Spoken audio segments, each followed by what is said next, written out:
Is the Yeezy Foam Runner Onyx worth it? In this video, we're going to figure that one out. Hey everybody, I'm Massimo, and welcome back to the only channel on YouTube that covers in-depth videos of cars and streetwear. And today we're kicking it back with these, a pair of foam runners.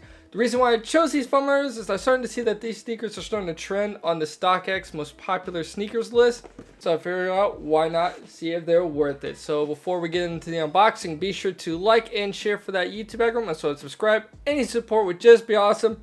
Now let's get into this review. Alrighty, first off, I like to start off by talking about the box. Actually, this one is super plain Jane. This looks completely cardboard on the outside with this interesting flap right here.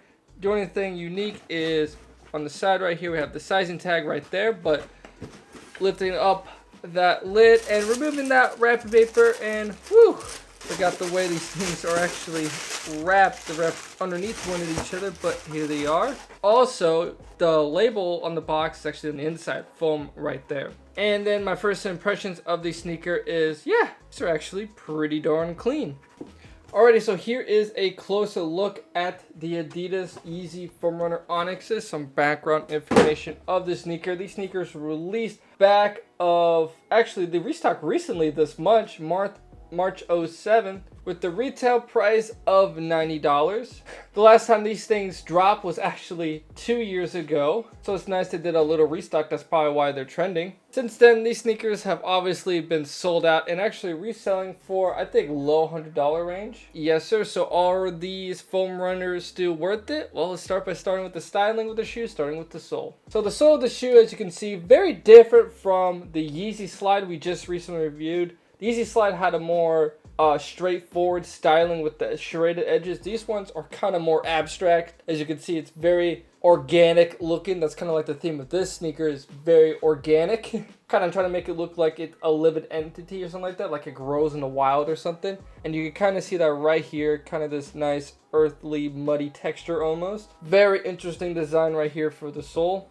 Just simply just looks really earthly. You know, you look at the ground and see dirt, footprints, all that stuff. This is what it kind of will look like. Obviously, it's also kind of designed perfectly for your foot comfort too. So you're going to see a little bit more pattern right here, and it thins out and comes back up just to perfectly mold your feet and also provide really nice comfort. You can kind of see in the top right here, there's a little circle right there. That's actually where they fill in the EVA foam used for this. And then the back right here, we have an Adidas logo.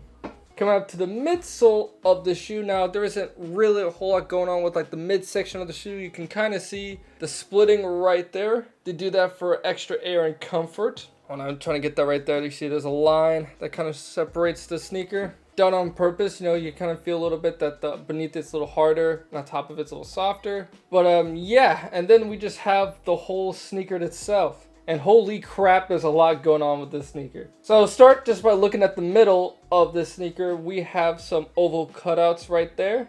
And you can see they're tilted and they kind of wave up. And you can see the rest of the curvy design right there. Very lively and organic feeling, especially right here on the top portion right here, cutouts. You can see that right there. That kind of looks like something out of like a plant or a tree or something like that. It looks really cool. And then we got some more cutouts right here in the front. And I like to think that these kind of look like nostrils, you know, like the shoe's actually like kind of breathing or something. And then you can see with these cutouts, they wave around them and stuff, and it kind of all flows like that. From the front all the way to the back, have this kind of wavy design with these cutouts. And that's really cool, man. This sneaker is probably one of the weirdest but neatest design sneaker ever made. And that pattern right here reflects pretty much the same for the inside. I think maybe the inside holes are just a little bit bigger, maybe, I don't know. Looking over the sneaker, it's also really interesting too. You can see in the top portion right here, we got a nice little area for your toes, and then some more cutouts right here, but these are more longular than kind of ovular, if that makes any sense. Really cool design right there. Once again, organic look. And then we have the cutout right here, pretty long indeed. So you're just the right amount of width right there. It makes it very easy to slip in and out of this foam runner. Some people wonder, like, how does it feel, you know, putting this thing on? It's actually pretty simple. It's almost like putting on a pair of slippers. If you get the right size, of course. You know, if you size down a little too low, it's obviously going to be impossible to put on. But if you get your size in this correct, it's very easy to put on and off. It's kind of nice, too. They kind of organically, once again, design a pull tab right here. You can just use this and slip it on a little easier. and it hugs your heel really nicely. One thing I love about the foam runners is how comfortable this thing actually feels around your foot. The design is no joke on this thing. Like, it perfectly fits your foot and is really comfortable to walk on. Showing some more love to the heel, the sneaker, you can see once again the wonderful design of this sneaker right here. Really chunky right here to give you a lot of support on your heel, and also just feels really nice to wrap around your ankle, and has a cool like little hourglass look to it. Coming to the inside of the sneaker while we're at it, you can also see right there it's all textured in there. Kind of have like these little bit of bumps everywhere, and that's all just to hug your feet in place. They even include that a little bit on the sides right here. Trying to show you guys that right there on the sides. Nice little bumps right there to hold your foot in place so it doesn't slip out of these things. Really nice, and it feels really good on your feet. So again, I'm going to go over more of the EVA foam on this thing. It's a little bit more stiffer, I think, than it is on the Yeezy Slide, especially around the bottom, but really thin on the top right here. Still really squishy, still really nice. You know, EVA foam is really nice. The only downside of obviously of having a foam shoe is the durability. I do see these things kind of ripping up sometimes because they're so freaking thin, and they do crease over time.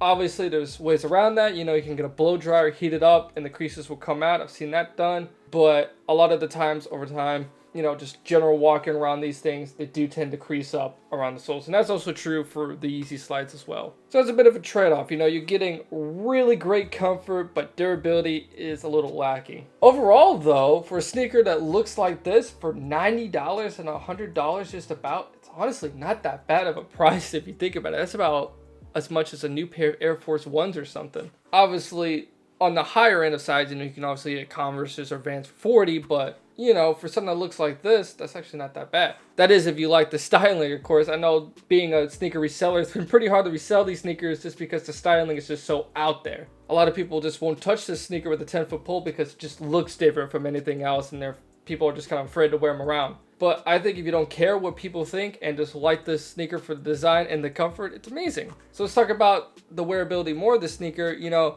this thing is pretty much all season. I've seen people wear this in the fall, spring, wintertime, no problem. Even though it's kind of geared more towards like the spring and summertime, wintertime works just fine too. You know, just everyday comfortable shoes. Don't try to go hiking in these things or anything. I think you see these things getting ripped up, but if you're using them for running, they're actually pretty good too. And you can wear these ones in specific for just about anything, you know, mostly just casual or sport wear and stuff. I wouldn't try to wear a suit with this, but if you can pull it off, you can pull it off. But yeah, the way I would style the sneakers, have something really plain and basic. You know, on my few footage you can see I'm wearing some khaki joggers, wearing a white t-shirt, and this is kind of like your pop shoe.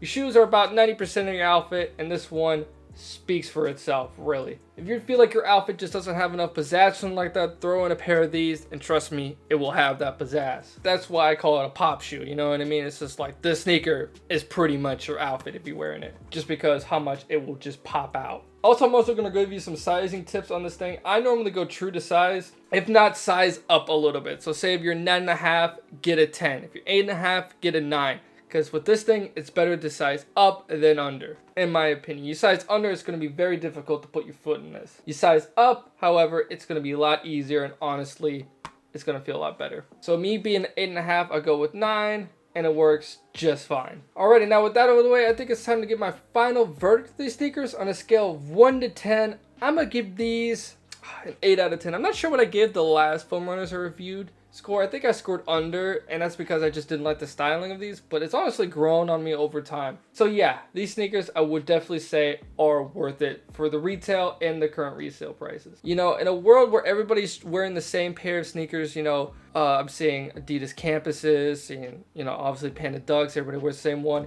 I would go with these, man, just because they look so much different from those. You're just gonna stand out, be cooler in my opinion, and they're a lot more comfortable than those shoes. I've worn Adidas Campuses. They're decent.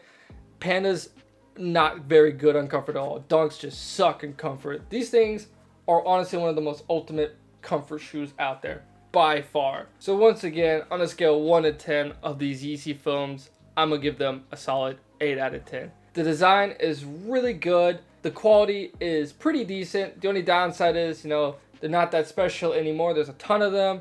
And, you know, long time durability and And stuff like long time durability and stuff can kind of wear down the wearability of the sneaker. You kind of have to like judge what you're doing a little bit so you don't damage the shoe. That actually kind of knocks it down a point for me, but a great shoe. Finally, I'm going to talk about the feature of the sneaker, where these sneakers are heading. Yeezy foam runners, I would say, are still kind of hyped, and before these things restocked back this year, they were actually going for around $200. So I think if these things don't restock anymore, it probably will hit those $200 price points again. I would say in the future though, like 6 months to a year to maybe 2 years, it'll probably hit that much. It'll take a little bit though. So honestly, if you want a pair of Yeezy foam runners Onyx style, now's a good time to buy. Buy them just for collecting, buy them, prices go up, reflip them or something like that.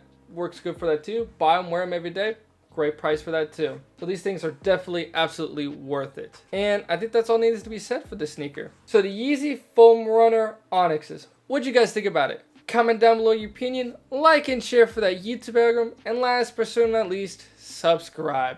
I'm gonna exit off with some feed footage, so let's get to it.